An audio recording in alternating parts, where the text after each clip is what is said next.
धारणा है कि यूपीएससी बहुत टफ है, यूपीएससी बहुत अनप्रेडिक्टेबल है, तो ये सारी बातें सर गलत है। शॉर्टकमिंग्स को आराम से ओवरकम कर सकते हैं। और स्टार्ट ही में ये ना सोचे कि मैं ओशन बन के तैयारी करने में घुसूंगा। आपने जो सर बोला अंडर एस्टिमेट करने का चैलेंज, मैं बोलूंगा सर वो चैलेंज समझ ही नहीं पाते हैं। प्रीलिम के लिए एफर्ट डालना पड़ेगा, इसके बाद मुझे मेंस के लिए इंटेंस एफर्ट डालना पड़ेगा, तो what should be that time frame? आधा घंटा 1 घंटा पढ़ते रहेंगे, आपको कोई दिक्कत नहीं। क्या नाम देखने के बाद रोल नंबर भी चेक किया या भरोसा था कि लिस्ट में नाम आएगा और फर्स्ट पेज पे ही नाम आएगा? लास्ट तक 7:30 तक मैंने होप छोड़ दिया था कि रिजल्ट आएगा। अगर हम कहीं गाइडेंस ले भी रहे हैं तो कहाँ तक हम एक्सटर्नल सोर्सेज पर रिलाई करें? केवल आंसर राइटिंग से आपको कुछ नहीं सीखने को मिलेगा। आप बहुत कम लोग एक्नॉलेज करेंगे कि 6, 7, 8 महीने तो लग जाते हैं न्यूज़पेपर की समझ डेवलप करने में। का कंपटीशन ऐसा होता है कि आप 1 बार पढ़ लेंगे, 2 बार पढ़ लेंगे, आपको लगता है कि ये बहुत है। मैं मेंस नहीं क्लियर कर पा रहा था अपनी कुछ गलतियों के कारण। तो ये जर्नी लगभग 7.5 ईयर्स की आपकी रही। जर्नी में मैंने बहुत स्ट्रगल फेस किया, बहुत कुछ सीखा भी, बहुत कुछ अपनी गलतियों से सीखा। हो सकता था मैं दूसरों की गलतियों से सीख लेता। Hello and a very warm welcome. I am doctor Abhishek Kumar और इस सक्सेस टॉक सीरीज में आपका बहुत बहुत स्वागत है। आज इस कॉन्वर्सेशन में मेरे साथ शशि शेखर हैं। शशि शेखर ने इंडियन फॉरेस्ट सर्विस एग्जामिनेशन 2024 में 29th रैंक के साथ अपनी जगह बनाई है और शशि की जर्नी बहुत ही इंटरेस्टिंग है। एक इंजीनियर हैं बाय ट्रेनिंग, बेसिकली पटना के रहने वाले हैं और इन्होंने इंजीनियरिंग के बाद जॉब किया, जॉब रहते हुए तैयारी की, फिर कुछ दिनों के लिए जॉब से बाहर भी रहे, फिर वापस जॉब में गए, जॉब में रहते हुए और तैयारी की और लास्टली उनकी जर्नी यहाँ तक आई है। और अभी पिछले कई साल में इंडियन फॉरेस्ट सर्विस के सिलेक्टेड कैंडिडेट्स की जो जर्नी रहती है, तो शशि की भी जर्नी सिविल सर्विस और इंडियन फॉरेस्ट सर्विस दोनों के ही साथ स्टार्ट हुई या शायद सिविल सर्विस के साथ स्टार्ट हुई, लेकिन ये जर्नी यहाँ पर इतने अच्छे रैंक के साथ आकर के कल्मिनेट करती है। तो आज इस कॉन्वर्सेशन में हम शशि के साथ उनकी पूरी जर्नी, उनकी पूरी प्रिपरेशन, सिविल सर्विस की प्रिपरेशन, फॉरेस्ट सर्विस की प्रिपरेशन और इस प्रिपरेशन में क्या क्या अपॉर्चुनिटीज़ उन्हें मिली, क्या क्या स्ट्रगल उन्हें फेस करने पड़े, ये सारी चीज़ें उन्हीं से समझेंगे। और ये कॉन्वर्सेशन उन सारे लोगों के लिए जो सिविल सर्विस को लेकर के, फॉरेस्ट सर्विस को लेकर के सीरियस हैं, खासतौर पे फ्रेशर या जो अपने अभी पहले और दूसरे अटेम्प्ट में हैं, उनके लिए ये बहुत इंपॉर्टेंट होने जा रहा है। तो बहुत छोटा सा इंट्रोडक्शन मैंने दिया है। Shashi definitely deserves much bigger introduction, लेकिन उन्हीं से उनकी जर्नी पूरी समझते हैं। तो Shashi, congratulations and thank you for taking out time for this conversation and I am sure कि इसका बहुत इम्पैक्ट होगा जो लोग इसको एंड टू एंड देखेंगे। शशि, बिल्कुल रीसेंट चीज़ से हम स्टार्ट करना चाहेंगे कि जिस दिन फॉरेस्ट सर्विस का रिजल्ट आया, तो रिजल्ट आपने कैसे डिस्कवर किया? और जब रिजल्ट आया, आपने लिस्ट में अपना नाम देखा तो आपका नाम फर्स्ट पेज पे है। हाँ। फर्स्ट पेज के मिडिल में है ना? तो इमीडिएट रिएक्शन क्या था? क्या नाम देखने के बाद रोल नंबर भी चेक किया या भरोसा था कि लिस्ट में नाम आएगा और फर्स्ट पेज पे ही नाम आएगा? तो सर ये रिजल्ट रात को काफ़ी लेट आया था, अराउंड 7:55 के अराउंड। तो हमें पूरे दिन से आइडिया था कि रिजल्ट आ सकता है, बट लास्ट तक 7:30 तक मैंने होप छोड़ दिया था कि रिजल्ट आएगा। बट उसके पहले से मैं सोच रहा था कि मुझे कोई रिजल्ट देख ले मेरा और मुझे फ़ोन करके बता दे, ताकि मुझे खुद से देखने की एंग्जाइटी ना हो। बट 7:30 को मैंने होप छोड़ दिया और मैं डिनर करने लग गया, ऑफिस का काम देखने लग गया। फिर मुझे 2 साल पुरानी मेरी सीनियर IFS में ही उन्होंने मुझे फ़ोन किया। तो मुझे लगा कि क्यों फ़ोन किया इन्होंने, जरूर कुछ रिजल्ट से रिलेटेड है क्या। तो उन्होंने फ़ोन करके मुझे कॉन्ग्रेचुलेशंस बोला। फिर मुझे वहीं समझ में आ गया कि अच्छा मेरा हो गया है। फिर मैंने उनसे पूछा कि अच्छा रैंक क्या आया है, तो उन्होंने बोला कि खुद से देख लो। ओके। तो फिर मैंने तुरंत देखा कि रिज़ल्ट आ गया है। फिर मैंने उसको ओपन किया तो मैंने अपना नाम देखा, तो नाम देखकर मुझे हो गया कि हाँ ठीक है, अब रिज़ल्ट आ गया। एक sense of relief and achievement feel हुई। और रही बात रोल नंबर की सर, तो वो 03 से स्टार्ट होता था और एक ही नाम से मैं काफ़ी टाइम से ऑब्जर्व कर रहा था। प्रीलिम्स के रिजल्ट में, मेंस के रिजल्ट में मेरे नाम के बस एक ही पर्सन थे, तो मुझे पता था कि वो मेरा ही नाम है। तो रिजल्ट देखकर काफ़ी सा रिलीफ मिला, क्योंकि मैं इस बार एक्सपेक्ट कर रहा था कि मेरा सर्विस में नाम आए। और ऑब्वियसली एक सेंस ऑफ अचीवमेंट और ग्रेटिट्यूड साथ में आता ही है सर। डेफिनेटली। तो शशि, अगर हम ऐसे बात करें तो रिजल्ट तो अभी देखा, लेकिन सही मायनों में तैयारी कब शुरू हुई आपकी? हाँ सर, मेरी तैयारी शुरू तो बहुत पहले हुई थी। मैंने पहला मेंस 2017 में लिखा था सिविल सर्विसेज का, और उसके बाद से मैंने 3-4 मेंस लिखे सिविल सर्विसेज के, बट वो मैं मेंस नहीं क्लियर कर पा रहा था अपनी कुछ गलतियों के कारण।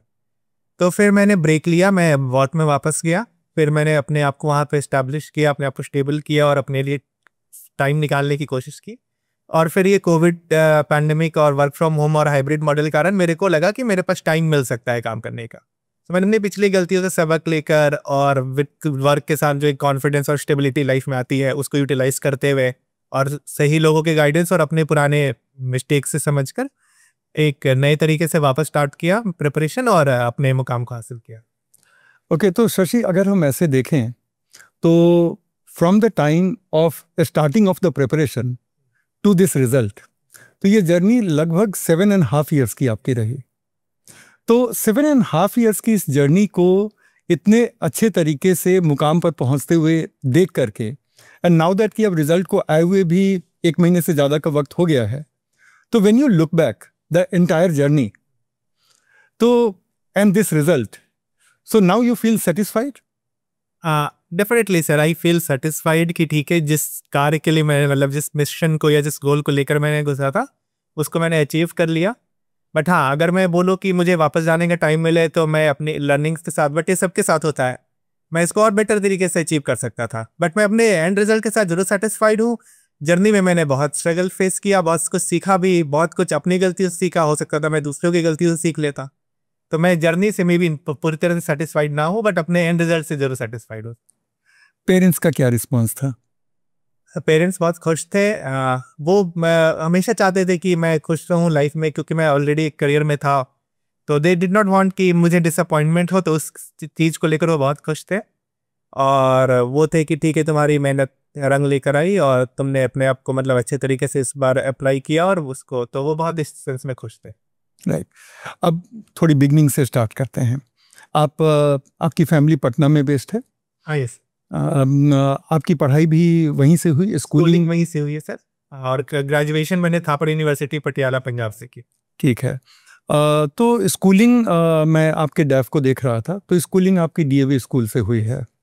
एक जनरल सेंस है कि कुछ स्कूल ऐसे होते हैं जिनकी एकेडमिक्स या जिनका ओवरऑल ओरिएंटेशन थोड़ा ऐसा होता है कि वो बच्चों को कॉम्पिटिटिव एग्जामिनेशन में एक्सेल करने में बहुत सहायक होते हैं।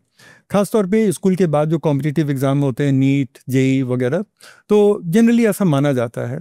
तो आपकी इनिशियल जर्नी में आपको एक हेड स्टार्ट देने में क्या लगता है स्कूल की कितनी भूमिका थी? और एक और चीज़ यहाँ पे आप जोड़िएगा कि अब जबकि आप सिविल सर्विस और इंडियन फॉरेस्ट सर्विस के एग्जामिनेशन को क्रॉस करके एक मुकाम पर हैं, तो इस जर्नी में भी स्कूल की क्या भूमिका रही? सर, स्कूल एक इम्पॉर्टेंट रोल प्ले करता है इन टर्म्स ऑफ, आप स्कूल में जाते हैं, वहाँ पर आपको वैसे बच्चे मिलते हैं जो कि काफ़ी कम्पिटिटिव और वेल टू डू होते हैं इन स्टडीज़ में, तो आप उनसे सीखते हैं, आप उनसे कंपटीशन करते हैं। और उसके साथ साथ आपके टीचर्स होते हैं जो आपका एक स्टैंडर्ड बनाते हैं। लेट्स से आप इंग्लिश पढ़ रहे हैं, आप साइंस पढ़ रहे हैं, तो आपके आंसर्स को वो देखते हैं, वो ये देखते हैं कि आपके आंसर्स में ग्रामेटिकल एरर ना है, आप बहुत ज़्यादा फालतू की चीज़ें ना लिख रहे हो। तो इस सेंस में एक आपका एक बेस ज़रूर प्रिपेयर करते हैं स्कूल, और स्कूल में आपको एक अच्छे स्टूडेंट्स मिलते हैं, अच्छे फ्रेंड्स मिलते हैं जो कि जिनका एक करियर माइंडेड मतलब ओरिएंटेशन होता है। आप उनसे भी सीखते हैं, उनसे पढ़ने का तरीका सीखते हैं, आप उनसे ये सीखते हैं कि हार्डवर्क को कितना कर रहे हैं, आपको कितना करना चाहिए। तो एक माहौल मिलता है सर अच्छे स्कूल का, और एक अच्छे टीचर्स का एक गाइडेंस और एक आपके बेस को प्रिपेयर करने में हेल्प मिलता है, जो आपको थ्रू आउट मतलब इन एनी जर्नी आपको काम आती है। अच्छा, इससे जुड़ा हुआ एक सवाल है जो कि मेरे बहुत सारे स्टूडेंट के लिए रेलेवेंट होगा। वो ये है कि बहुत सारे स्टूडेंट अपने पर्सनल सिचुएशन की वजह से बहुत अच्छे स्कूल नहीं एक्सेस कर पाते। वो छोटे शहरों में रहकर या गांव में भी रह करके उनकी स्कूलिंग पूरी होती है। तो क्या वो किसी तरह के डिसएडवांटेज को फेस करेंगे आगे, या उसको ओवरकम किया जा सकता है?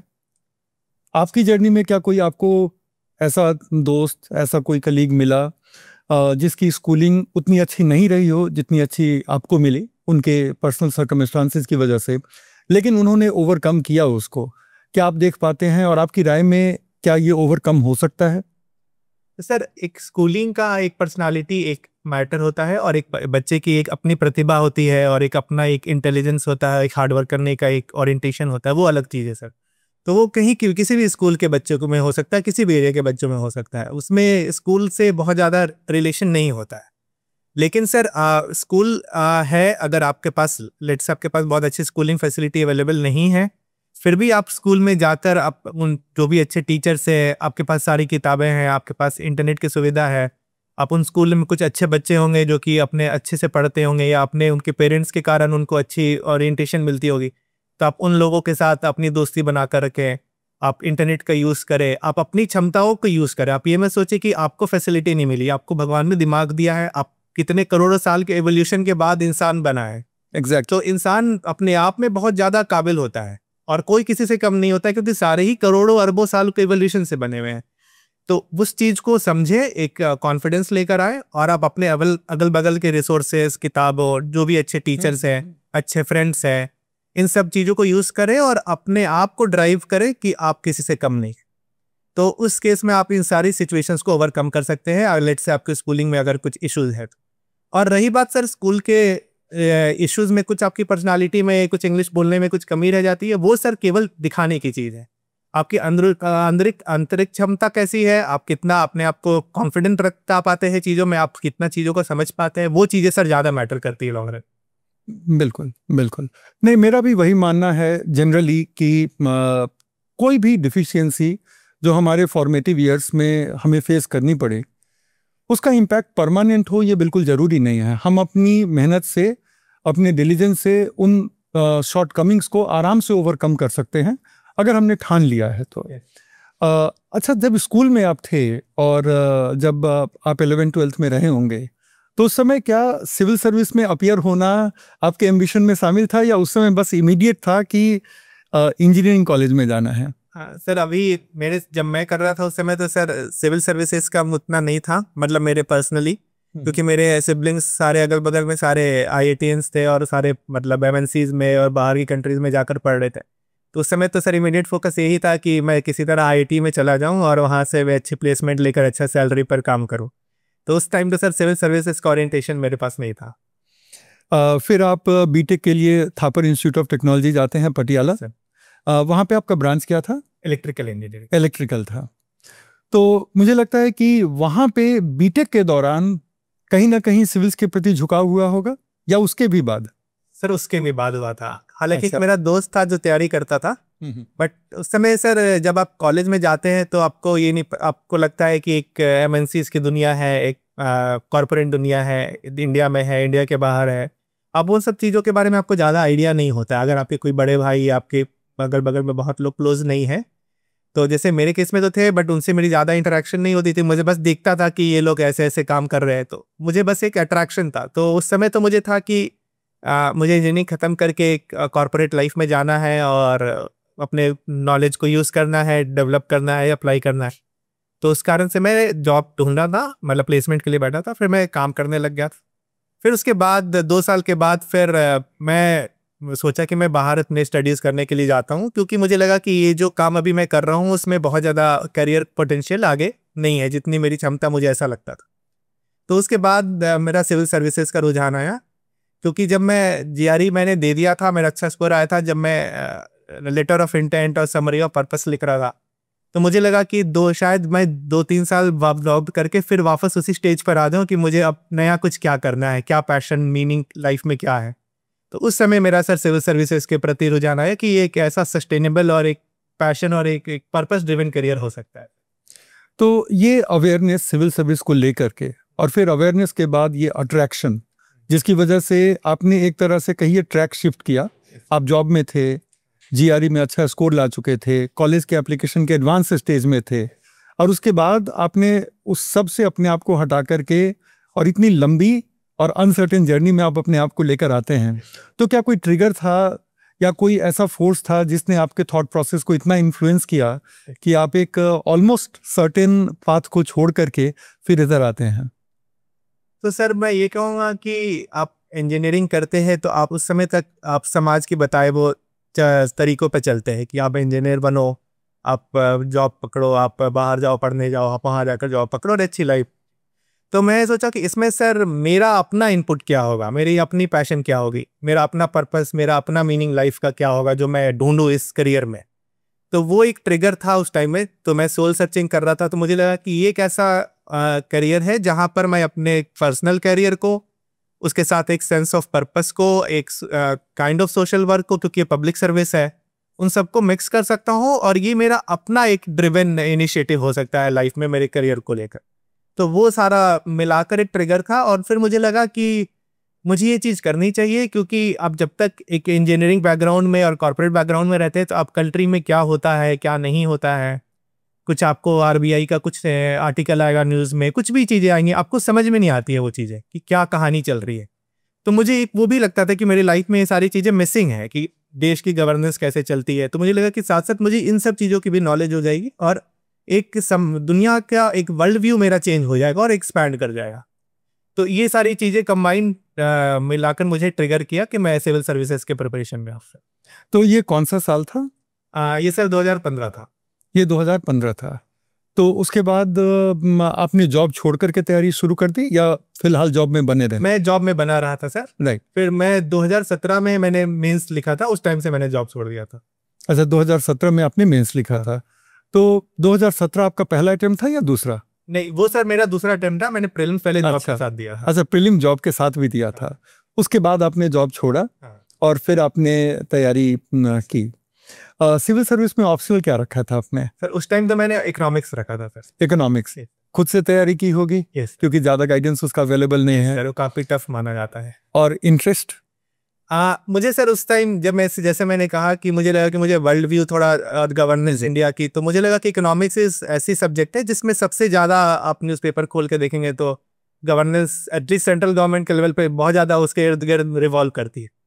तो मुझे लगा कि मैं अगर इकोनॉमिक्स ऑप्शनल लूँगा तो, क्योंकि और मैं थोड़ा आइडियलिस्टिक भी था उस टाइम में इन टर्म्स ऑफ कि मुझे बहुत सारी चीज़ें समझनी है, जाननी है, तो इकोनॉमिक्स मुझे ऐसा सब्जेक्ट लगा कि जिससे मैं काफ़ी सारी चीज़ें सरकार के बारे में, देश की अर्थव्यवस्था के बारे में सीखूंगा और साथ साथ मेरा ये ऑप्शनल भी बनेगा और मैं अपने करियर में भी इसको यूज़ कर पाऊंगा। तो इस कारण से मैंने चूज़ किया था।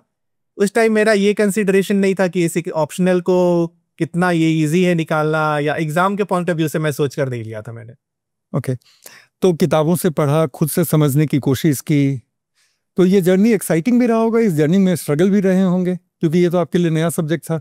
शुरू में तो सर बहुत एक्साइटिंग था क्योंकि बहुत कुछ सीखने को मिला।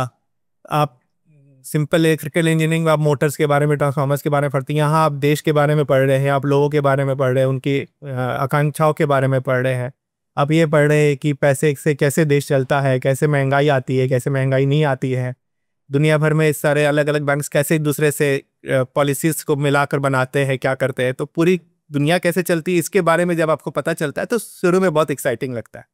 बट फिर सब जब आप इसको एग्जाम के मोल्ड में देखते हैं तो फिर थोड़ा स्ट्रगल आ जाता है, क्योंकि ये एक कॉम्पिटिटिव एग्जाम है, उसकी अपनी स्ट्रगल्स होती हैं sir. As a subject sir ये बहुत एक्साइटिंग है, बट एज ए ऑप्शनल और as a exam point of view से देखें तो इसके लिए बेटर स्ट्रैटेजी और थोड़ी फोकस्ड अप्रोच चाहिए।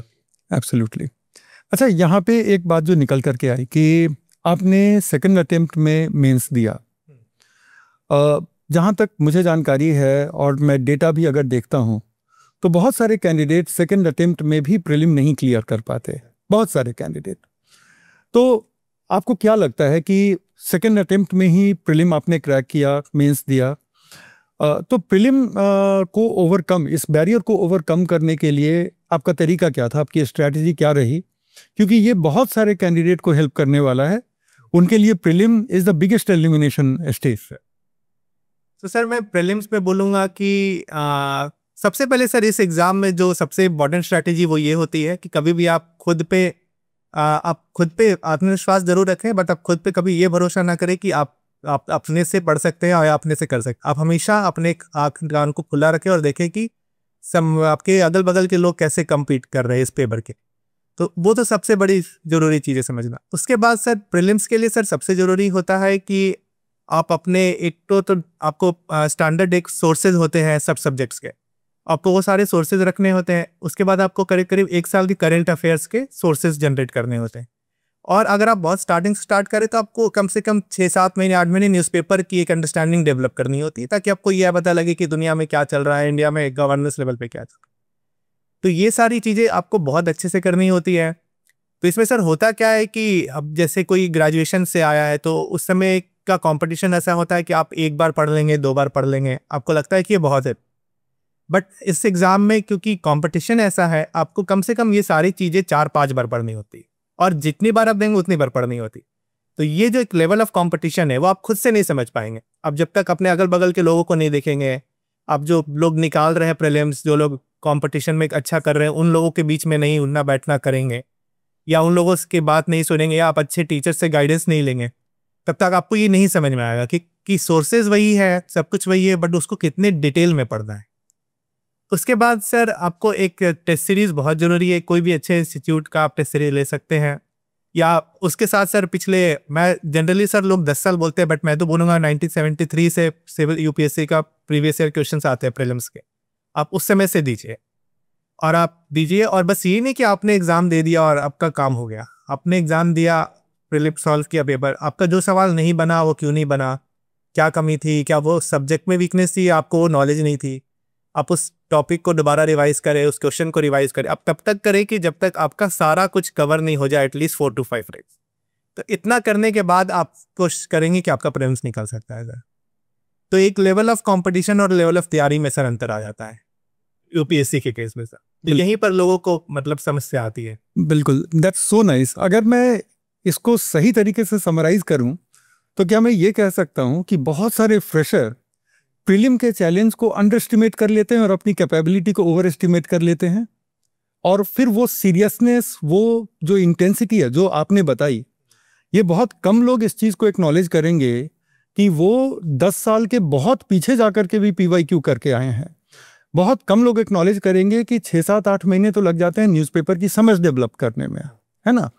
तो मैंने देखा है कि कहीं ना कहीं एक सेंस बन जाता है कि प्रीलिम का मतलब है लास्ट के 3 महीने में जल्दी जल्दी पढ़ लिया जाए, और वो हर साल वो साइकिल रिपीट होता है कि जनवरी फरवरी मार्च में हम प्रीलिम के लिए पढ़ते हैं, लेकिन फिर वो नतीजा निकलता नहीं है।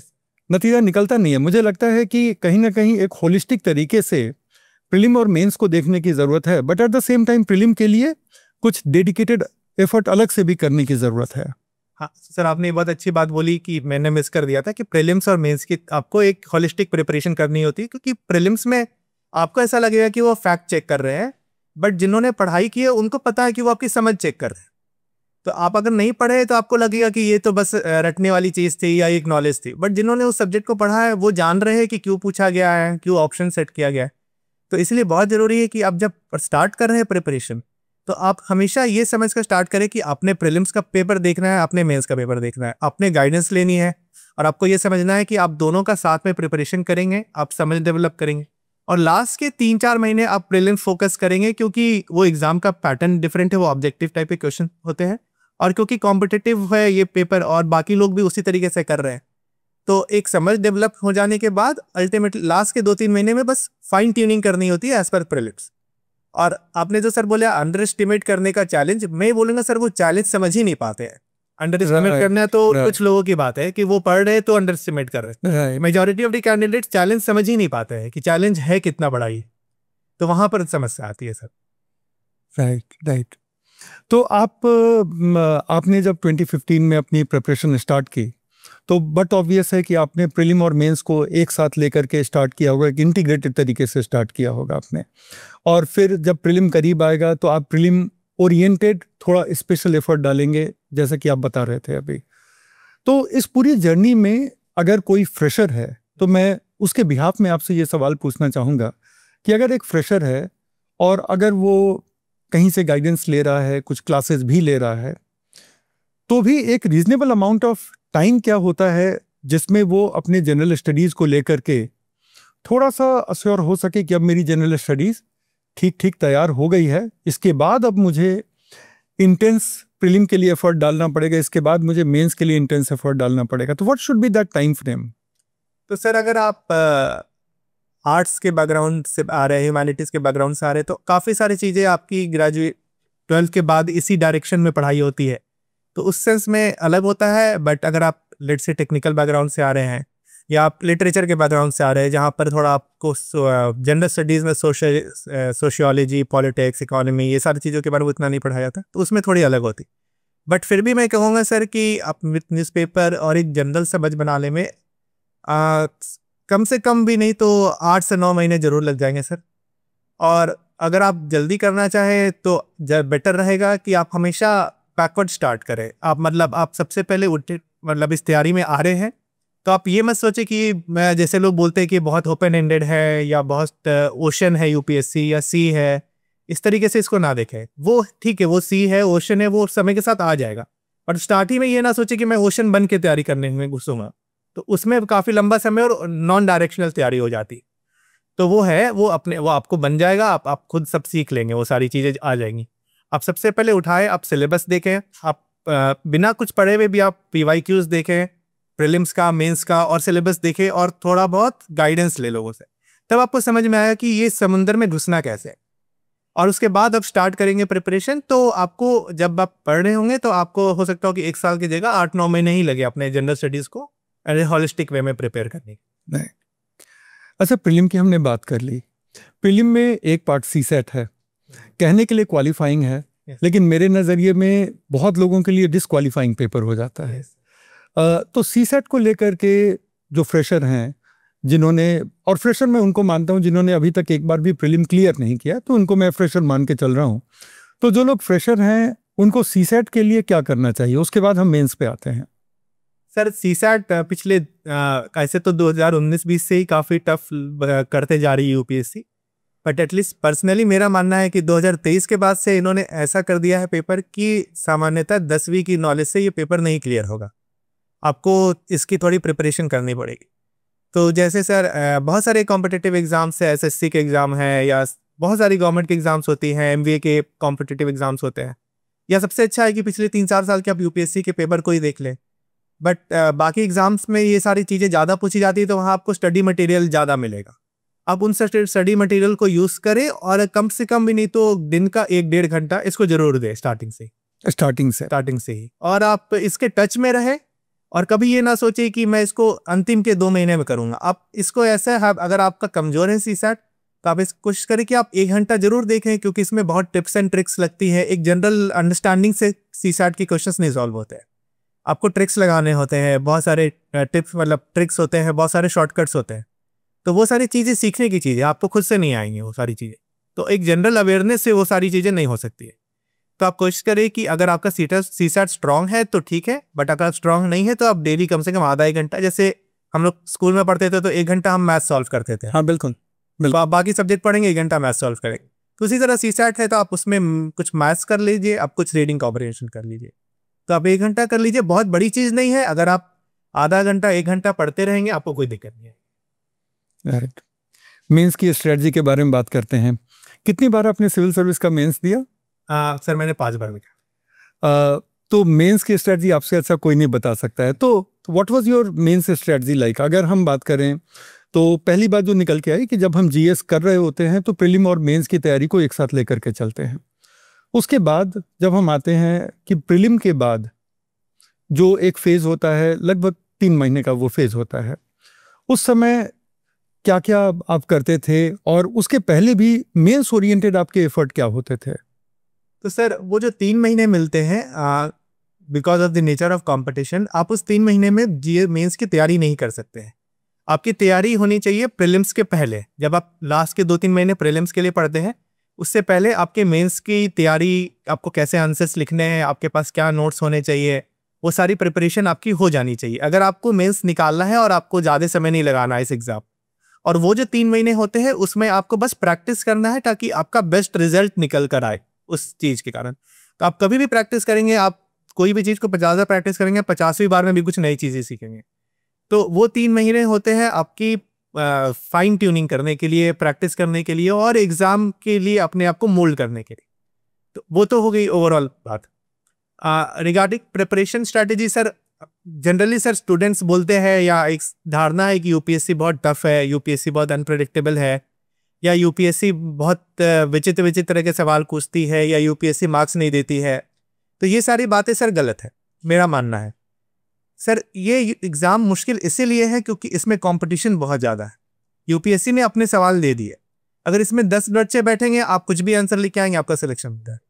इसमें देश के सबसे ब्राइट स्टूडेंट्स 10 लाख में से 1,000 13,000 प्रीलिम्स में आते हैं और फिर 2,500 मेंस में आते हैं, तो ये लिख रहे हैं। तो हमेशा कंपटीशन आपका यूपीएससी से नहीं है, यूपीएससी ने कोई स्टैंडर्ड नहीं सेट किया, स्टैंडर्ड कंपटीशन से सेट होता है। आपके अगल बगल के बच्चे जो मार्क्स अच्छा ला रहे हैं वो क्या लिख रहे हैं, वो कैसी तैयारी कर रहे हैं। तो सबसे जरूरी है कि आप हमेशा ये चीज से अवेयर रहे कि आपके टीचर्स आपको क्या बता रहे हैं, जिन्होंने पहले देखा है वो बाकी बच्चों को भी देख रहे हैं, वो सारी नई लेटेस्ट ट्रेंड से अवेयर हैं। जो अच्छे स्टूडेंट्स आंसर लिख रहे हैं, पिछले साल के टॉपर्स हैं, वो कैसे आंसर लिख रहे हैं, वो क्या पढ़ा रहे, कैसे पढ़ा है उन्होंने, कैसे बताया है उन्होंने, ये सारी चीज़ों को सीखते आप हमेशा तैयारी करें।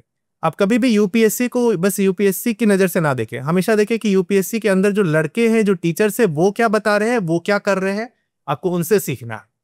तो ये फाइट तो उनके साथ है, फाइट उनके साथ है। यूपीएससी को कोई मतलब नहीं है सर कि आप उन्होंने कितना मार्क्स देना है या उन्होंने क्या स्टैंडर्ड चाहिए, ये फाइट आपके स्टूडेंट्स के साथ है।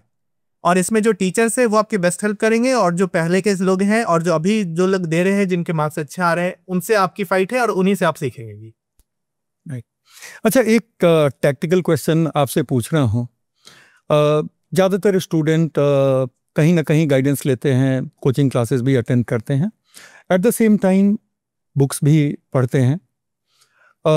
तो मेरा क्वेश्चन यहाँ पे ये है कि अगर हम सिविल सर्विस एग्जामिनेशन की बात करें, या फॉर दैट मैटर इसमें हम फॉरेस्ट सर्विस एग्जामिनेशन को भी अब जोड़ लें, तो किस हद तक कोचिंग, अगर प्रिज्यूमिंग कि बच्चा बहुत अच्छे कोचिंग क्लास में जहाँ पर गंभीर और अच्छे शिक्षक हैं वहाँ पर अटेंड कर रहा है, तो उसके बाद किस हद तक एक्सटर्नल रिसोर्सेज की आवश्यकता पड़ती है? क्योंकि एक रियलिस्टिक पिक्चर हो स्टूडेंट के सामने कि अगर हम कहीं गाइडेंस ले भी रहे हैं तो कहाँ तक हम एक्सटर्नल सोर्सेज पर रिलाई करें। तो सर आप गाइडेंस आप अच्छे गाइडेंस ले रहे हैं, आप कोचिंग में हैं, आपका वो अच्छा बेस बना देगा। बट जैसे मैंने कहा सर, कंपटीशन, आप बहुत सारी कोचिंग के बच्चे आ रहे हैं और सारे बहुत बच्चे वैसे भी हैं जिनकी अपनी अपनी स्ट्रैटेजी है, वो अलग अलग फील्ड से आ रहे हैं, वो अलग अलग स्ट्रैटेजी से आ रहे हैं। तो आपकी अपनी कोचिंग, आपके अपने शिक्षक आपका स्ट्रॉन्ग बेस जरूर बना देंगे, आपको मेहनत करना सिखा देंगे, क्या पढ़ना है वो बता देंगे। बट आपको हमेशा ये चीज़ से अवेयर रहना है कि आजकल लोग कैसी तैयारी कर रहे हैं, कैसे आंसर्स लिख रहे हैं, कहाँ पे बेस्ट कंटेंट है, कौन से तरीके से आंसर लिखना सही है, पिछले साल के टॉपर्स में किन लोगों के स्ट्रैटेजी पे ज़्यादा मार्क्स मिले हैं। तो ये सारी चीज़ें ऑब्वियसली आपके शिक्षक भी आपको बताएंगे, बट आपको ये सारी चीज़ें खुद भी देखनी है, क्योंकि आप जब खुद देखेंगे और खुद करेंगे तो आपको सबसे अच्छे से समझ में आएगा कि आपको कैसे करना है कुछ। एक जो बहुत अच्छी चीज़ मैं नोटिस कर रहा हूँ आप में, हाँ, कि आपने हमेशा ही अपने आसपास आपके जो फेलो कॉम्पिटिटर्स हैं उन पर आपका खासा कंसिडरेशन रहा है कि जो लोग मेरे साथ अपीयर हो रहे हैं वो कहाँ पे हैं, वो क्या कर रहे हैं, वो कहीं मुझसे आगे तो नहीं जा रहे हैं। तो ये क्या हमेशा से आपके अंदर था जब आप तैयारी करते रहे कि मुझे अपने आसपास के कॉम्पिटिटर के परफॉर्मेंस से अपने आप को बेंचमार्क करना है और फिर मुझे एक्सीड करना है? नहीं सर, यही है मुझ में मिसिंग था, और इसी कारण से मुझे काफ़ी समय लगा, क्योंकि मुझे लगता था कि मैं पढ़ सकता हूँ, मैं इस चीज़ों को समझ सकता हूँ और मैं अपने तरीके से आंसर लिख सकता हूँ। बट जब मुझे मार्क्स कम मिलते थे तो मुझे समझ में आया था, बहुत लेट समझ में आया कि इसमें आपकी अपनी नॉलेज, आपके अपने अंडरस्टैंडिंग की चेक नहीं हो रही। जब एक एग्जामिनेट पेपर देखता है तो वो ये भी देखता है कि किसी और बच्चे ने कैसा मार्क्स क्वेश्चन आंसर किया है, उसने क्या क्या तरीके लगाए हैं, कुछ डायग्राम्स यूज़ किया है, कितने एग्जाम्पल्स, कितने फैक्ट। तो ऑब्वियसली वो जब वो ऐसा पेपर देख रहा है, लेट से आपने भी लिखा है वो सारी चीज़ें, बट उसके जैसा आपने गार्निशिंग या आपने वो रंग नहीं दिया अपने आंसर पर, आपको वो 1 नंबर कम दे देगा। 1 नंबर बहुत बड़ा बात नहीं, बहुत, हाँ, लेकिन अगर आप उसको 20 सवाल में कन्वर्ट करें, एग्जैक्टली, आपका 20 नंबर कम हो गया। उसको आप 4 जीएस के पेपर में कन्वर्ट करें, 80 नंबर्स कम हो गया। तो आपने पढ़ा सब कुछ, आपको नॉलेज भी उतनी है, आपको लगा आपने आंसर भी वही लिखा है, बट आपके 80 नंबर जीएस में कम हो गए, और 80 नंबर जीएस में कम हो गए मतलब आप रेस से बाहर हो गए। तो यहाँ पे इस लेवल पे कंपटीशन है, और इसलिए जरूरी है कि हम अपने जो मार्केट में बेस्ट लोग कर रहे हैं आप उनसे अवेयर रहे, और आप उनसे सीखेंगे तो आप बहुत जल्दी अपने मुकाम को हासिल करेंगे। So we are not preparing in an isolated bubble, Yes. rather we are preparing in an ecosystem. Yes. और हमें बाकी लोगों के साथ compete करना है। Yes, sir. Right. So that's a very good takeaway. IFS को लेकर के कब और कैसे झुकाव हुआ? सर मेरा हमेशा से पब्लिक सर्विस में जाने का मेरी इच्छा थी, क्योंकि मुझे लगता था कि मैं पब्लिक सर्विस में जाऊंगा तो एक ऑब्वियसली प्रेस्टिजियस करियर है, और उसके अलावा मुझे 10 लोगों से मिलने का, उनकी समस्याओं को सॉल्व करने का मतलब मिलेगा, और मैं पॉलिसी में भी इंडिया के गवर्नेंस का भी पार्ट बनूंगा। तो आईएफएस भी उसी तरह से similarly situated with civil services in general, और ये ऑल इंडिया सर्विस है, तो इसकी तरफ झुकाव हमेशा से था सर। बट क्योंकि इसमें प्रीलिम्स में बहुत सिविल सर्विसेज से भी बहुत ज़्यादा कठिन होता है, तो इसमें काफ़ी टाइम लगी है मुझे इसके स्टैंडर्ड को रीच करने में, और जब मैंने रीच किया तो मेरी दूसरी बार में मैंने ये सफलता हासिल कर ली। अच्छा, आपने आईएफएस के लिए प्रीलिम 2 ही बार क्लियर किया, और दूसरा बार अब था जब आपने 29th रैंक के साथ अपना सिलेक्शन लिया। आईएफएस में क्या ऑप्शनल्स रखा आपने? सर मेरा ऑप्शनल, मैंने पिछली बार मैंने एग्रीकल्चर, इंजीनियरिंग और फॉरेस्ट्री रखा था। ठीक है। बट सर वो मेरे अच्छे सब्जेक्ट से, उसमें मुझे मार्क्स भी ठीक आए थे, बट उससे सब्जेक्ट से मुझे कोई दिक्कत नहीं थी। बट मुझे सिविल सर्विसेज और फॉरेस्ट सर्विस में एक ऑप्शनल सेम रखना था इस बार, तो फिर मैंने जियोलॉजी ले लिया जो सेम है दोनों में, और फॉरेस्ट्री, क्योंकि आप इंडियन फॉरेस्ट सर्विस में जा रहे हैं तो एक फॉरेस्ट्री काफ़ी पॉपुलर सब्जेक्ट है, तो वो रखा था मैंने। राइट। तो जियोलॉजी को लेकर के सिविल सर्विस और फॉरेस्ट सर्विस दोनों के क्वेश्चन के स्कोप में फर्क है? बहुत कैंडिडेट कहते हैं ऐसा। सर 10% से भी कम, 5% में बोलूँगा सिलेबस में डिफरेंस है, बट वो डिफरेंस बस ऐसा है कि अगर आपने बेस बना लिया है तो वो डिफरेंस बस मैटर ऑफ ये कंटेंट वर्सेस कुछ और कंटेंट है। रही बात क्वेश्चंस की सर, तो मुझे ज़्यादा डिफरेंस नहीं लगता है। कभी सिविल सर्विस में कुछ क्वेश्चंस टफ आ जाते हैं, किसी साल फॉरेस्ट सर्विस में टफ आ जाते हैं। आप इसको ऐसे ना देखें, आप हमेशा जो 95% सिलेबस सेम है वो सेम रखकर आप सिविल सर्विसेज के भी प्रीवियस ईयर क्वेश्चंस और फॉरेस्ट सर्विस के भी प्रीवियस ईयर क्वेश्चंस को यूज़ करें और इसको हॉलिस्टिकली प्रिपेयर करें, दोनों को अलग ना देखें। तो जस्ट टू बी क्लियर, ऐसा नहीं है कि सिविल सर्विस में इससे मुश्किल क्वेश्चन आते हैं और फॉरेस्ट सर्विस में इससे कहीं आसान सवाल आते हैं, ऐसा तो नहीं है? नहीं सर, ऐसा कोई सेट पैटर्न नहीं है। हाँ। बट क्योंकि सर आप सिविल सर्विसेज में बहुत ऑप्शनल्स हैं और बहुत बाकी सारे ऑप्शनल के साथ स्केलिंग होती है, तो मार्क्स में भले थोड़ा डिफरेंस हो सकता है सिमिलर परफॉर्मेंस पे, but in terms of question, syllabus और स्ट्रैटेजी, ये सारी चीज़ें 95% सिमिलर है। राइट। फॉरेस्ट्री को लेकर के आपने कितना टाइम दिया, कैसे तैयारी की? सर इस बार फॉरेस्ट्री बहुत vast subject, at least from examination point of view नहीं है। तो मैं इस अगेन बोलूँगा सर, जब आप तैयारी कर रहे हैं तो आप सबसे पहले सिलेबस और प्रीवियस ईयर क्वेश्चंस को ही देखें। भले ही आपने पढ़ाई स्टार्ट नहीं की है, बट आप एक बार उसको देख लेंगे, फिर आप पढ़ेंगे, आप अच्छे से रिलेट कर पाएंगे। तो आपका हमेशा टारगेट, हमेशा कोई भी सिविल सर्विस में कोई भी एग्जाम पेपर के लिए आपका टारगेट यही होना चाहिए कि पिछले 5-10 सालों में कैसे क्वेश्चन आए हैं, और आप जो पढ़ रहे हैं सिलेबस के हिसाब से, जो लोगों ने बुक लिस्ट बताई है, आप उससे वो सवाल हल हो पा रहे हैं कि, तो ये चीज़ें आप अगर इंश्योर कर पा रहे हैं तो आपकी तैयारी अच्छी होगी। तो मैं हमेशा ये फोकस करता था कि मेरे 2-3 बुक है, जैसे कि मणिकानंदन बुक है, काफ़ी non forest, Kailash Khanna sir की बुक है। तो ये बुक्स उठाए और आप इन बुक्स में कंटेंट देखें, आप प्रीवियस ईयर क्वेश्चन देखें और उस हिसाब से देखें कि ये कंटेंट उस क्वेश्चन के लिए काफ़ी है कि, और आप फिर टॉपर्स के आंसर कॉपीज को देखें और ये समझने की कोशिश करें कि क्या आप जो पढ़ रहे हैं आप वैसा लिख पाएंगे कि। तो इस तरीके से आप तैयारी करें और आपकी तैयारी अच्छी हो जाए। तो हमेशा प्रीवियस ईयर क्वेश्चंस को अपने फ्रेम ऑफ माइंड में रखें और हमेशा ये देखें कि आप जो पढ़ रहे हैं वो आप सॉल्व कर पा रहे हैं कि। तो अगर आप ये चीज़ें इंश्योर करेंगे तो आपकी तैयारी हो जाएगी। अच्छा, चूंकि हम अभी इंडियन फॉरेस्ट सर्विस की बात कर रहे हैं, तो क्या ये मानना फेयर होगा कि इंडियन फॉरेस्ट सर्विस के मेन का जो जनरल नॉलेज है, यूपीएससी उसको जनरल नॉलेज कहती है, उसके लिए अगर आपने यूपीएससी सिविल सर्विस की तैयारी की है तो उसके लिए अलग से कोई खास एफर्ट नहीं करना, या कुछ है ऐसा जो करना चाहिए? नहीं सर, मैं हमेशा बोलूँगा कि क्योंकि ये कॉम्पिटिटिव एग्ज़ाम है, तो अगर आप इस तरीके से सोचेंगे तो हो सकता हो कि 10-15 कैंडिडेट उसके लिए अलग से तैयारी करें, फोकस तैयारी करें, और उनके पेपर में वो दिख जाएगा, तो उन लोगों को ज़्यादा मार्क्स मिल जाएगा। तो वो फाइनल प्रिपरेशन की बात है। बट मैं एज ए स्टार्टिंग बोलूँगा कि जो सिविल सर्विसेज के जनरल स्टडीज़ की प्रिपरेशन है, that is 90% sufficient for forest service also. अगर आपका सिविल सर्विस का मेंस हो गया या फॉरेस्ट सर्विस का मेंस लिखने जा रहे हैं, तो आप सिविल सर्विस के जीएस की नॉलेज में थोड़ी बहुत फाइन ट्यूनिंग करके और कुछ एरियाज पे फोकस करके आप फॉरेस्ट सर्विस का प्रिपरेशन कर सकते हैं। बट केवल सिविल सर्विस की तैयारी पे ही आप एग्जाम देने चल जाए, ऐसा नहीं करना चाहिए।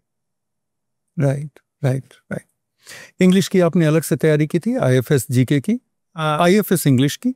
सर मैंने इंग्लिश की अलग से तैयारी करी थी, बट मैंने वही प्रीवियस ईयर क्वेश्चंस पे रिलाई किया था, और मैंने काफ़ी इस बार चैट जीपीटी का हेल्प लिया था ग्रामर चेक करने के लिए अपना, राइट। और ऐसे की स्ट्रक्चरिंग के लिए। तो एक इंग्लिश में एक अच्छा बेस आप क्रिएट कर ले इन टर्म्स ऑफ ग्रामर, जो पूछा जा रहा है, ऐसे आपका प्रेसी राइटिंग है, फिर लेटर राइटिंग है, तो आप उसकी प्रैक्टिस करते रहे। बहुत स्पेसिफिक प्रिपरेशन नहीं चाहिए इसके लिए, अगर आपकी इंग्लिश उतनी कमज़ोर नहीं है तो, और आप उसको फाइन ट्यून करें और आप प्रैक्टिस करते रहेंगे तो आपको डिसेंट मार्क्स आ जाएंगे। मेंस को लेकर के एक लास्ट सवाल, और वो सवाल ये है कि प्रेजेंटेशन के लेवल पर हम क्या क्या इनोवेटिव कर सकते हैं कि विद द सेम कंटेंट हमें हमारे कॉम्पिटिटर से कुछ ही मार्क्स एक्स्ट्रा लेकिन मिले ज़रूर। तो सर मैं सबसे पहले बोलूँगा कि इसके लिए आप कुछ बेसिक्स है जो कि आजकल सभी टॉपर्स करते हैं, वो तो आपको फॉलो करने ही करने हैं, क्योंकि आप मे बी हो सकता हो वो सही ना हो, आपको लगता हो कि आपका तरीका सही है, बट क्योंकि वो एक सेट स्टैंडर्ड बन गया है। तो जैसे आप डायग्राम्स बनाते हैं, आप पॉइंट्स में आंसर लिखते हैं, आप एग्जाम्पल्स देते हैं, आप छोटे छोटे ग्रुप्स में आंसर्स को डिवाइड करते हैं, आप इंट्रोडक्शन देते हैं, फिर आप कंक्लूजन देते हैं। इंट्रोडक्शन में आप कुछ चीज़ें लाने की कोशिश करते हैं, कंक्लूजन में आप समराइज करके एक फ्यूचर आउटलुक देने की कोशिश करते हैं। वो सारी चीज़ें तो हैं, तो वो सारी चीज़ें करनी बहुत ज़रूरी है। बट मेरा पर्सनल ओपिनियन ये है सर कि जब आप प्रिपरेशन स्टार्ट कर रहे हैं तो एक यूनिकनेस आपके आंसर में जरूर दिखना चाहिए, अगर आपको बाकियों से अच्छे नंबर लेके आने हैं। और वो तभी हो सकता है सर कि आप केवल जो ट्रिपलेट से पिछले साल के टॉपर्स जो एग्जाम्पल्स लिख रहे हैं, या जो आपको टीचर्स एग्जाम्पल्स बता रहे हैं, या जो बाकी स्टूडेंट्स बता रहे हैं, उस पर आप रिलाई ना करके, आप जिस दिन से स्टार्ट कर रहे हैं प्रिपरेशन, आप प्रीवियस ईयर क्वेश्चंस आपको पता है, आपको जो भी कुछ इन्फॉर्मेशन, कोई न्यूज़ मिलती है, एथिक्स को लेकर कोई न्यूज़ मिलती है, कोई उदाहरण मिलता है, कोई इकोनॉमिक्स को लेकर कुछ भी मिलता है, आप एक अलग से एक सिलेबस वाइज, टॉपिक वाइज आप एग्जाम्पल्स को अपने पास नोट करते गए। वो आपके खुद के होने चाहिए, आपके कोचिंग मटेरियल से नहीं उठाए होने चाहिए, तो कोई कंपाइलेशन से नहीं लेने होने चाहिए। आपका वो सोर्स न्यूज़पेपर हो सकता है, आपने कोई व्हाट्सएप पे मैसेज देख लिया, आपके पेरेंट्स ने कुछ बता दिया, किसी शिक्षक ने बता दिया, आपने अखबार में पढ़ लिया, वो सारी चीज़ें आप नोट करते रहें और उसको हमेशा रिवाइज करते रहें, और आप ये जरूर सोचें और प्रैक्टिस करें कि आप उसको कहाँ यूज़ कर सकते हैं। तो ये चीज़ें आप अलग से करेंगे तो आपको एक यूनिकनेस आपके आंसर्स में आएंगे। और उसके अलावा सर वो सारी चीज़ें तो अब हैं ही कि आपको हो सके तो आप डायग्राम्स बनाएं, हो सके तो आप एग्जाम्पल्स दें, फैक्ट फिगर्स दें, फ्लो चार्ट बनाएं। और ये सारी चीज़ें आप तब सीखेंगे, आप अपने से नहीं सीख सकते। ये सारी चीज़ें आप तब सीखेंगे जब आप प्रीवियस ईयर के टॉपर्स के आंसर्स को देखेंगे, आप अपने शिक्षक को अपना आंसर दिखाएंगे, आप खुद से लिखेंगे, और आप हमेशा इवेल्युएट करेंगे।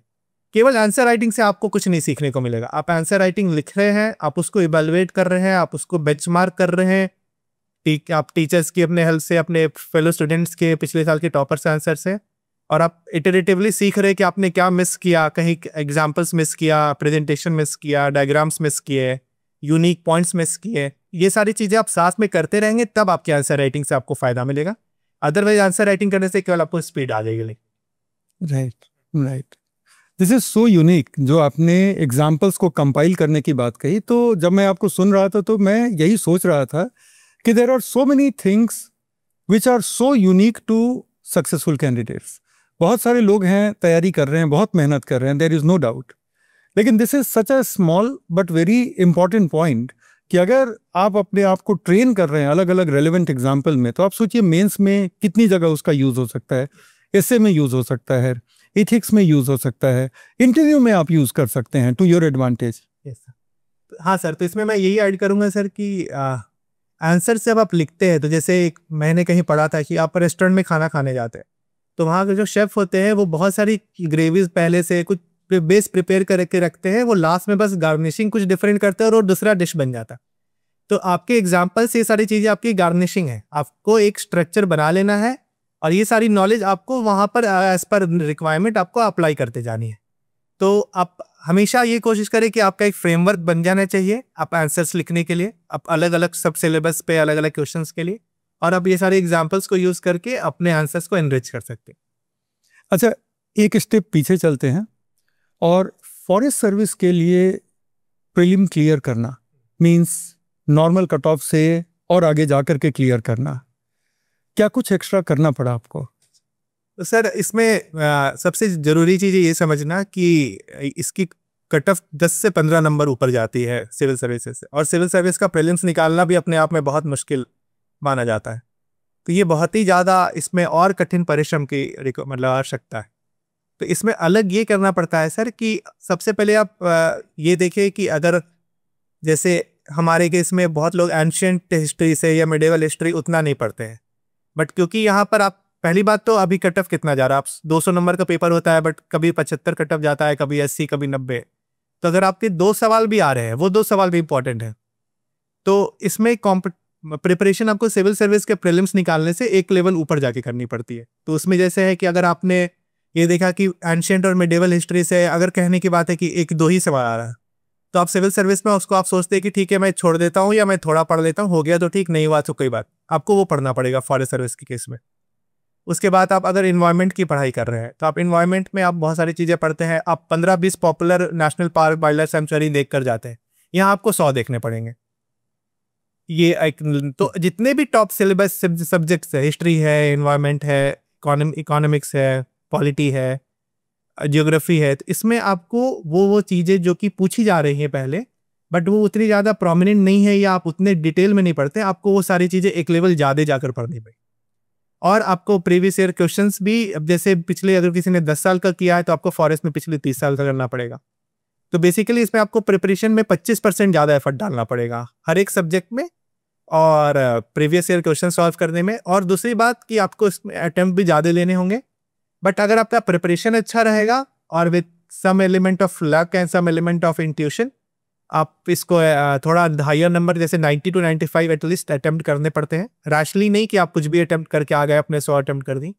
तो 2 चीज़ें हैं, पहले तो आपको प्रिपरेशन 25% ज़्यादा करनी पड़ेगी और नंबर ऑफ क्वेश्चन ज़्यादा अटेम्प्ट करने पड़ेंगे। बट अटेम्प्ट करने का फिर है कि या तो आपको पता है या आपको 50-50 नॉलेज है या आपके पास इंट्यूशन है, कुछ बेसिस होना चाहिए। और आपने 2-4 सवाल लेट से कर दिया, बट ऐसा नहीं कि आपने पूरा ही रैशली कर दिया कि मैं सारा ही अटेम्प्ट करके आऊँ। राइट। तो ये सारी चीज़ें करनी पड़ेगी। राइट। तैयारी को लेकर के एक लास्ट सवाल और उसके बाद 1-2 पर्सनल सवाल। पर्सनल मतलब आपकी स्ट्रेटजी से रिलेटेड। इंटरव्यू की तैयारी कैसे की और इंटरव्यू का अनुभव क्या था? इंटरव्यू का अनुभव तो बहुत अच्छा था। आप काफ़ी बड़े लिखे मतलब काफ़ी पहुँचे हुए लोगों से मिलते हैं, उनसे बात करते हैं, उनको आप अपनी क्षमताओं कब दिखाते हैं, आप उनसे सीखते भी हैं। तो वो लेकिन सर अगर तैयारी की बात करो सर, तो बहुत लोग ऐसा बोलते हैं कि ये एक पर्सनालिटी टेस्ट है, आपकी पर्सनालिटी को जज किया जाएगा, आपके ओवरऑल अपीयरेंस को, आपके ओवरऑल अंडरस्टैंडिंग को जज किया जाएगा। और ऐसा लोग बोलते हैं कि आपने मेंस में अपने नॉलेज को शो कर दिया है, बट मैं इसे थोड़ा अलग अपना राय रखता हूँ अपने एक्सपीरियंस के हिसाब से। तो सर ये बोलते इसे पर्सनालिटी टेस्ट है, जहाँ आपके पास एक बैलेंस ऑफ ओपिनियन होना चाहिए, आपके एक हम्बलनेस होना चाहिए आंसर करने में, आपके कॉन्फिडेंस होना चाहिए, आपके में एक आपको झूठ नहीं बोलना है या आपको मतलब बीटिंग अराउंड द बुश नहीं करना है। तो ये सारी चीज़ें हैं, बट ये आज की डेट में बहुत बेसिक हो गई हैं, सभी बच्चे ये करके आते हैं। इसके ऊपर पर्सनालिटी का एक और इम्पॉर्टेंट एस्पेक्ट है कि आपने कितने अच्छे से प्रिपेयर किया है वो टॉपिक्स जो आपसे पूछे जा रहे हैं। तो आपने लेट्स से आपकी पर्सनालिटी बहुत अच्छी है, बट आपने जो आंसर दिया और किसी और बंदे ने उसमें 10 फैक्ट्स लगाकर 10 एग्जाम्पल्स लगा के आंसर दिया, तो ऑब्वियसली इंटरव्यूअर को डिसाइड करना पड़ेगा इसको कितने मार्क्स देने हैं, इसको कितने मार्क्स दे। तो बियॉन्ड ए पॉइंट मैं बोलूंगा it's not a personality test, it's also a preparation test. Right. तो आपने पर्सनालिटी अपनी बना के रखनी है, आपको जो सीनियर्स बताते हैं, जो मॉक इंटरव्यू में आपको एडवाइस मिलता है, उसके साथ साथ जैसे ही आप प्रीलिम्स और मेंस के लिए एक इंटेंस प्रिपरेशन करते हैं कंटेंट का, वो भी आपको इसमें करना है। नहीं तो in terms of relative performance आप पीछे रह जाएंगे और आपको एवरेज से अबव एवरेज, बिलो एवरेज या एवरेज नंबर ही मिलेगा। आपको गुड नंबर या बेस्ट नंबर चाहिए तो आपकी प्रिपरेशन भी बहुत स्ट्रांग होनी चाहिए, अलॉन्ग विद दी पर्सनालिटी के जो बेसिक्स है वो जो मैंने बताया। राइट। तो इसकी प्रिपरेशन बहुत स्ट्रांग होनी चाहिए सर। राइट। कंक्लूड करने के पहले एक छोटा सवाल और फिर आपसे मैं कुछ एडवाइस लूँगा। आपने इतना अच्छा रिजल्ट जॉब करते हुए निकाला और अभी इस कॉन्वर्सेशन के पहले बात हो रही थी कि अब आप अपनी सर्विस से, अपनी जॉब से रिज़ाइन कर रहे हैं फॉरेस्ट सर्विस ज्वाइन करने के लिए। कितना टफ था और कैसे मैनेज किया आपने इस प्रिपरेशन को जॉब के साथ?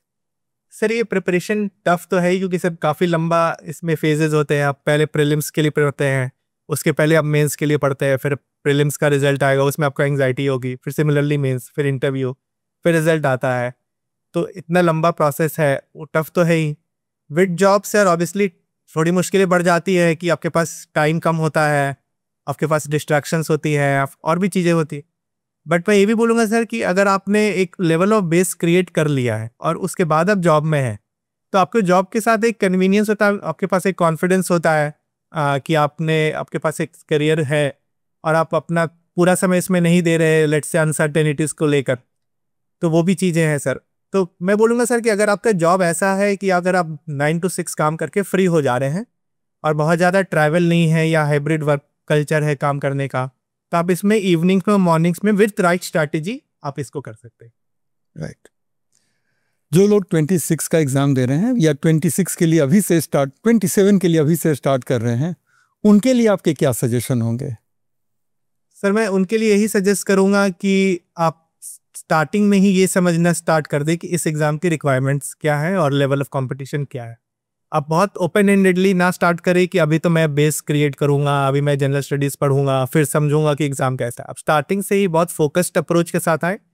आप स्टार्टिंग से ही ये टारगेट करें कि एग्ज़ाम कम है, कैसे क्वेश्चंस पूछे जाते हैं, सिलेबस क्या है, किस लेवल का कंपटीशन है, तो वो सारी चीज़ों को समझते हुए अपनी प्रिपरेशन स्टार्ट करें। हमेशा फोकस्ड रहें। अगर आप बहुत ज़्यादा हाई अचीवर नहीं रहे हैं थ्रू आउट द करियर, तो आप कोशिश करें कि आप एक अच्छे शिक्षक के और एक अच्छे माहौल में पढ़ें, क्योंकि आपको वहाँ के कंपटीशन से, गाइडेंस से आपको पता लगते रहेगा कि आप कहाँ स्टैंड करते हैं और आपको कितना मेहनत करने की और ज़रूरत है। तो आप हमेशा अपने आप को आप इस तैयारी के इकोसिस्टम में रखें, जितना हो सके सबसे अच्छी इकोसिस्टम में रहने की कोशिश करें, सीखें वहाँ से और फोकस्ड प्रिपरेशन करें और ऑनेस्ट रहे अपने प्रिपरेशन को लेकर, और हमेशा स्ट्रैटेजिक तरीके से प्रिपेयर करें, क्योंकि आपकी नॉलेज यहाँ पर चेक हो नहीं रही है, आप क्या लिख कर आ रहे हैं वो नॉलेज आपकी चेक हो रही है। तो आपने खुद क्या समझा है वो सारी चीज़ें ऑब्वियसली मैटर करती है, तभी आप लिख पाएंगे। बट आपने जो पढ़ा है, समझा है, उसको आप लिख पा रहे हैं कि नहीं, वो जरूर चेक करें। अगर वो लिख नहीं पा रहे हैं तो फिर एग्जामिनर को भी नहीं पता चलेगा कि आपने क्या पढ़ाई की, क्या नहीं। तो ये सारी चीज़ों पर आप जरूर दें। Thank you so much Shashi. Thank you. I am sure कि जिन लोगों ने इसको अभी तक देखा है वो बहुत कुछ अपने प्रिपरेशन के लिए इस कॉन्वर्सेशन से लेके जाएंगे। And thank you so much and wishing you all the best in a new phase of your career. All the best.